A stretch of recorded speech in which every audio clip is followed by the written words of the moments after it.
আগামী 2 থেকে 3 সপ্তাহের মধ্যে ইরানে যুদ্ধ শেষ হবে। হোয়াইট হাউসে সাংবাদিকদের কথা জানান মার্কিন প্রেসিডেন্ট ডোনাল্ড ট্রাম্প। ইরানের পররাষ্ট্রমন্ত্রী আব্বাস আরাগচির দাবি, যুক্তরাষ্ট্রের সাথে আলোচনায় কোনো আস্থা নেই। ওয়াশিংটন থেকে বার্তা পেলেও তাদের সাথে কোনো আলোচনা চলছে না। এদিকে ইরান যুদ্ধের অবসানে 5 দফা শান্তি পরিকল্পনা প্রকাশ করেছে চীন ও পাকিস্তান। ইরান যুদ্ধের জেরে তোলপাড় বিশ্ব রাজনীতি। 1 মাসের বেশি সময় ধরে চলা যুদ্ধ নিয়ে এবার সাংবাদিকদের সামনে খোলামেলা জবাব মার্কিন প্রেসিডেন্ট ডোনাল্ড ট্রাম্পের। জানান, আগামী 2 থেকে 3 সপ্তাহের মধ্যে ইরান যুদ্ধ শেষ হতে পারে। এজন্য কোনো চুক্তির প্রয়োজন হবে না। এছাড়া যুদ্ধের প্রধান লক্ষ্য অর্জিত হয়েছে বলেও দাবি করেন ট্রাম্প। ইরান যুদ্ধে আমাদের লক্ষ্য অর্জিত হয়েছে। খামেনির মৃত্যুর মধ্য দিয়ে দেশটির শাসন ব্যবস্থা পরিবর্তন হয়েছে। আমাদের লক্ষ্য ছিল তারা যেন পারমাণবিক অস্ত্র অর্জন করতে না পারে।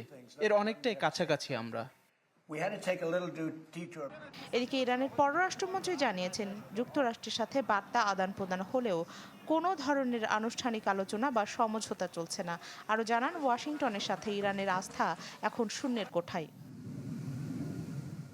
মধ্যপ্রাচ্যে শান্তি ফিরিয়ে আনতে 5 দফা শান্তি প্রস্তাব প্রকাশ করেছে চীন ও পাকিস্তান। যৌথ বিবৃতিতে অবিলম্বে যুদ্ধবন্ধের আহ্বান জানায় দুই দেশ। পাশাপাশি অবরুদ্ধ প্রণালী সহ সব নৌপথের নিরাপত্তা নিশ্চিত করার ওপর জোর দেন তারা। এদিকে ইরান জুড়ে হামলা অব্যাহত রয়েছে যুক্তরাষ্ট্র ইসরায়েলের।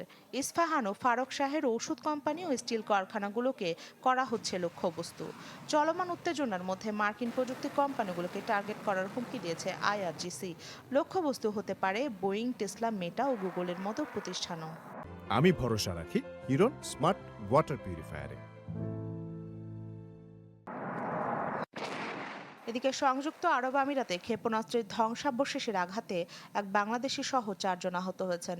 আহতদের মধ্যে শ্রীলঙ্কা, ভারতের নাগরিকও আছেন। ইরানের ছোড়া 2টি ড্রোন ভূপাতিত করার দাবি করেছে সৌদি আরব। কুয়েত বিমানবন্দরে ইরানের ড্রোন হামলায় জ্বালানি ট্যাঙ্কে বড় ধরনের আগুন লাগে। যদিও তাৎক্ষণিকভাবে মেলেনি কোনো হতাহতের খবর।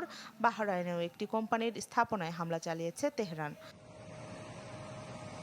লেবাননের দক্ষিণাঞ্চলেও হামলা অব্যাহত রেখেছে ইসরায়েল। অঞ্চলটির ঘরবাড়ি গুড়িয়ে দেওয়ার হুঁশিয়ারি দিয়েছেন ইসরায়েলের প্রতিরক্ষা মন্ত্রী।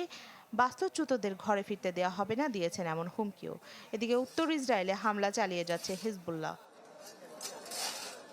রাখি জেসমিন, চ্যানেল 24।